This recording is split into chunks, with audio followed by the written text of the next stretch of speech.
që nga rrezja e parë e diellit, vajza ishte aty, e ulur në murin e sheshit, e rrethuar nga pëllumba. Ajo ishte e vogël, e brisht, me lëkurë aq të bardhë sa dukej e bërë prej lëkure të lehtë. Sytë, të fundosur dhe të lodhur, mbanin një shkëlqim të qetë, sikur sëmundja të mos I kishte mposhtur ende gjithçka. Hapat ishin të shkurtër, të ngadaltë, por të vendosur. Çdo ditë, edhe me trupin e lodhur, ajo ecte drejt të njëjtit stol prej guri. Në çantën e lehtë që mbante, copa buke të thata që ajo vetë I thërmonte me kujdes. Pëllumbat e dinin tashmë. Kur ajo mbërriti, ata zbritën në heshtje. Ata nuk bën bujë. Ishte sikur e kuptuan se atje nuk kishte britma, vetëm një heshtje të bukur. Por midis të gjithëve, kishte edhe një. E bardhë. Plotësisht e bardhë. Pa asnjë njollë të vetme. Ai ishte ai që zbarkoi I pari. Që hëngri direkt nga dora e saj. I cili I përplasi krahët 2 herë para se të fluturonte. Ajo e thiri atë me mendimet e saj. Dhe ai erdhi. Gjithmonë vinte. Nëna u ul larg në një stol tjetër. Unë vëzhgova pa ndërhyrë. Unë tashmë isha përpjekur ta ndaloja. Por vajza këmbënguli. Ishte I vetmi moment I ditës kur buzëqesha. Ai nuk foli. Thjesht buzëqesh. Sytë e shikonin pëllumbin e bardhë sikur të takonin një mik të vjetër. Dhe ai u përgjigj. Me sytë. Me sqepin. Me mënyrën se si afrohet. Era e mëngjesit u apërkëdhelte flokët fëmijëve të tjerë ndërsa kalonin pranë. Por në kokën e saj vetëm një kapel leshi. Fladi I preku fytyrën e zbet dhe ajo mbylli sytë për disa sekonda. Po merja frym. Sikur kjo të ishte më e rëndësishme se çdo ilaç. Koha kaloi ngadalë. Sheshi po mbushej me njerëz. Por në atë hapësirë të vogël përreth vajzës, gjithçka dukej e pezulluar. Pëllumbat nuk kishin frikë prej saj. Ata fluturuan afër, u ulën pranë tij, hëngrën rreth këmbëve të tij. Ishte sikur ajo ishte pjesë e tyre. Ose ata, pjesë e saj. Një burr që po pastronte rrugën shikoi nga larg. Ja ku është përsëri, mendoi ai. Por ai nuk tha asgjë. Askush nuk tha asgjë. Kishte diçka në atë heshtje që meritonte të respektohej. Dielli u ngrit pak më lart. Drita e artë preku dyshemen prej guri, duke formuar hije të buta. Gjethet binin ngadalë. Vajza filloi të kolliste. Një koll e shkurtër, e thatë, por e vazhdueshme. Ai e shtrëngoi fort gjoksin. Ndaloi së shkërmoquri bukën. Pëllumbat mbetën aty, sikur të prisnin urdhrin e saj. Ajo u ul, më e rëndë se më parë. Ai shikoi përreth. Nëna u afrua, por u ndal disa hapa më tej. Vajza ngriti shikimin drejt qiellit. Pëllumbi I bardhë ishte lart, duke u rrotulluar. Pastaj ai zbriti poshtë. I ra përsëri në dorë. Ajo buzëqeshi. E vogël, por e vërtetë. Dhe, edhe me sytë që I lotonin nga kolla, ai ndjeu paqe. Rreth saj, pëllumbat formonin një rreth të gjallë. Gri, kafe dhe ajo e bardha. Sikur të ishin pjesë e një rituali të heshtur që vetëm ajo e kuptonte. Thërmia e fundit I ra nga dora. Pëllumbi I bardhë çukiti me kujdes. Pastaj u ngrit në fluturim dhe ajo e ndoqi me sy sa më larg që mundi. Stoli në shesh ishte bosh. Për ditë të tëra, askush nuk u ul aty. Gjethe të thata të grumbulluara në qoshe. Buka nuk erdhi më. Por pëllumbat vazhdonin të vinin.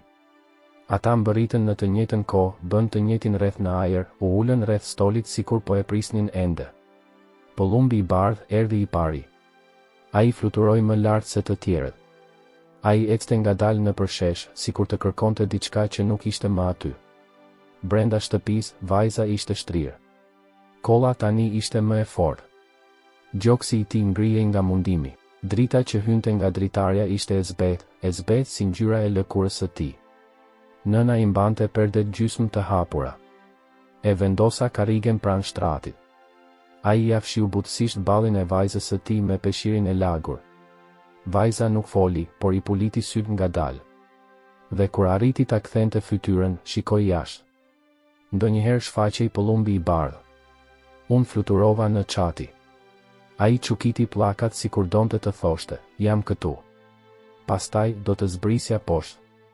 Ai po tunte krahët pranë dritares. Dhe ra mbi kangjella, pikërisht përpara vajzës. Ajo I hapi sytë me mundim. Dhe buzëqesh. Një buzëqeshje e brisht, e vogël, por e sinqert. Sytë e saj u mbushën me lot, por ajo nuk qau. Nuk kishte forcë për këtë. Era e fryu perden dhe zhurma e gjetheve që fshfërinin jashtë ishte e vetmja gjë që mund të dëgjoj.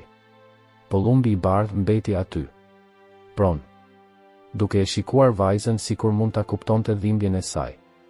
Në shesh, pëllumbat e tjerë vinin më pak. Por jo ai.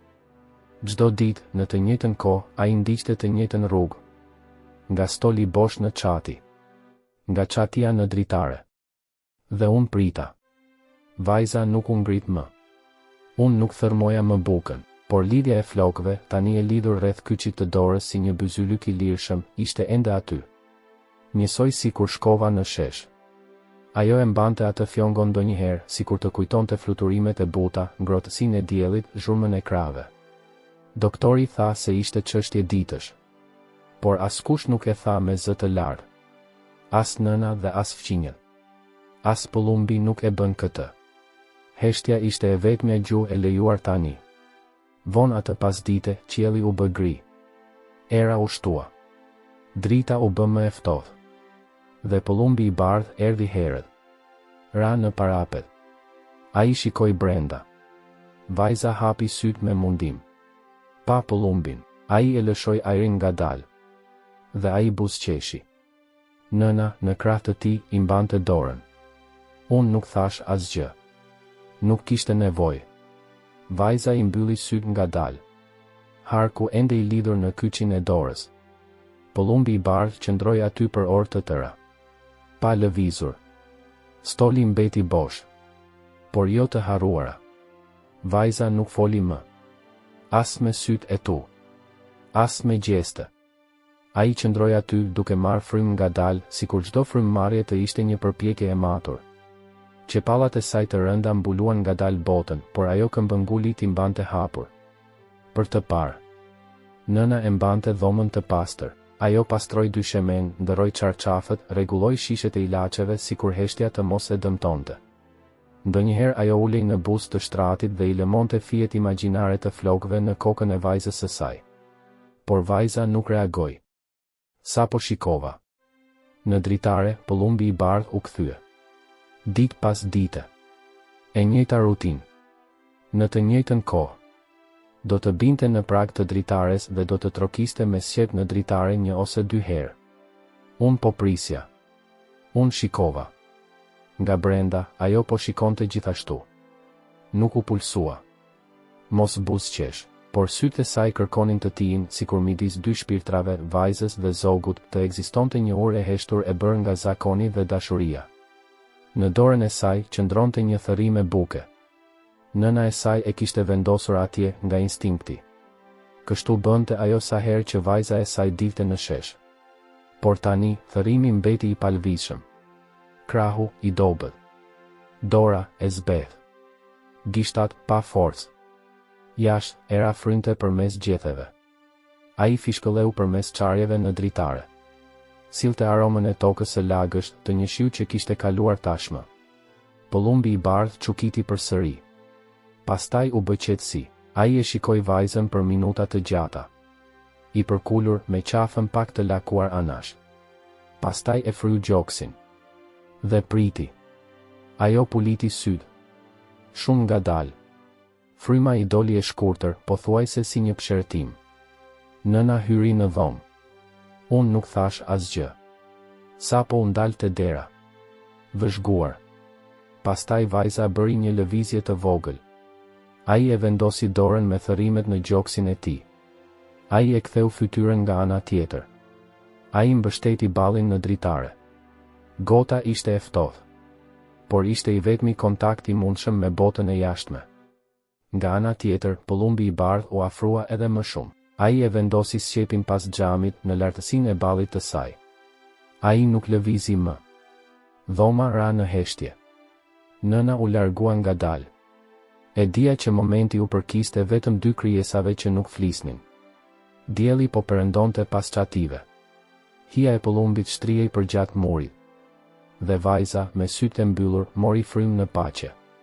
Koha nuk po ecte më. As shpejt, as ngadalë. Thjesht ekzistonte. Pëllumbi i palvizshëm. Vajza e mbështetur pranë. Bota e pezulluar midis dy pshertimave. Dhe kështu mbaroi ajo ditë, me sy mbyllur dhe gotën e ftohtë. Me praninë e gjallë të pëllumbit të bardhë, me zhrumën e erës si e vetmja gjë që kishte mbetur. Ajo vdiq në agim. Në heshtje. E shtrirë në anë, me fytyrën të kthyer nga jastëku dhe me njërin dorë të mbyllur, sikur të ishte ende duke parë një ëndër. Dhoma e errët, me dritën e rrugës që depërtonte përmes perdeve, hidhte hije të buta mbi mure. Frymëmarrja kishte ndaluar pak kohë më parë. Por trupi ende ruante një ngrohtësi të lehtë. Nëna hyri ngadalë, siç bënte çdo natë, për të kontrolluar nëse gjithçka ishte në rregull. Ai u ndal te dera. Ai shikoi. Ndjeva. Pastaj ai erdhi dhe u ul pranë saj. Ai vendosi dorën në gjoksin e vajzës. Asnjë lëvizje. Nuk kishte asnjë britm. Nuk kishte garë, pati vetëm një përqafim të gjatë e të heshtur. Dielli vonoi pak të lindte atë mëngjes. Qielli ishte i zbeth, i mbuluar me re gri të varura ulët. Gjethet e fikut përpara shtëpisë lëkundeshin pothuajse pa zhurmë. Ishte sikur e gjithë bota po mbante frymën. Në shesh, pëllumbat zbarkuan. Qindra. Ata fluturuan në rrath të shkurtër dhe zbritën, një nga një, mbi stola, tokë, shatërvanin e thatë.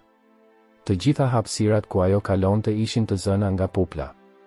Megjithatë, pëllumbi i bardhë nuk u përzije. Ishte në çati. Ende, i rreshtuar me strehen e çatis, me gjoksin e fryrë jashtë dhe sytë e ngulur mbi shtëpi. Nuk i tunte krahët. Nuk lëvizi. Brenda, fqinjet ndihmuan në organizimin e përgjimit. Flet e bardhë në tavolinë. Lule të mbledhura nga kopshti.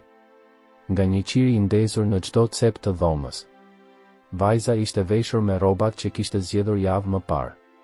Nuk kishte flokë për të krejur, vetëm lëkura e lëmuar e kokës, delikate si porcelani. Nëna ishte ulur afër, duke mbajtur gishtat e vegjël të së bijës. Në heshtje. Në atë lamtumir mbretëroi një paqe e ashpër. Një peshë shumë e lehtë për t'u injoruar. Jashtë, pëllumbat vazhdonin. Një lëvizje rrethore e vazhdueshme. Dikush komentoi se nuk kishin parë kurrë kaq shumë bashkë. Një tjetër tha se ishte rastësi. Por atë ditë askush nuk hyri në shesh. Pëllumbi i bardhë, i palvizshëm, vazhdoi të shikonte. Koha kaloi. Hijet kanë ndërruar vende. Në fund të pasdites, dritarja e dhomës së gjumit u hap për të ajrosur dhomën. Perdja u valvit. Qiriu pothuajse u shua. Kështu që ai fluturoi. Doli nga çatia si një shigjet e bardhë, duke prerë ajrin me saktësi. Ai bëri një fluturim të shkurtër e të drejtë për drejtë dhe u ul në buzë të dritares.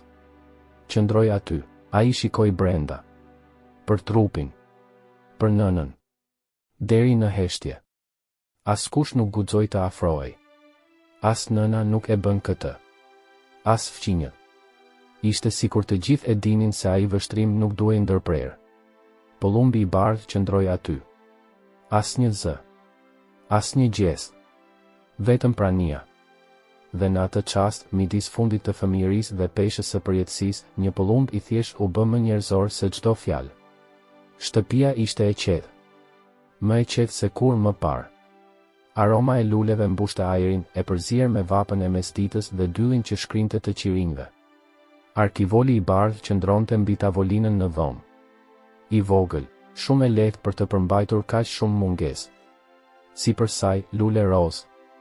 Disa të freskëta. Të tjerët tashmë kanë filluar të vyshken.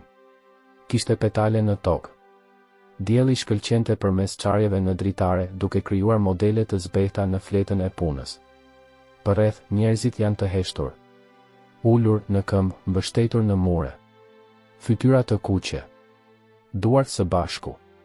Por asnjë fjalë. Te dera, nëna. Pron. Ai mbante një nga këpucët që vajza nuk do ta vishte më. Majat e gishtave rrëshqasin pa nxitim mbi pëlhur. Jashtë, qielli ishte i kthjellët. Blu e zbehtë.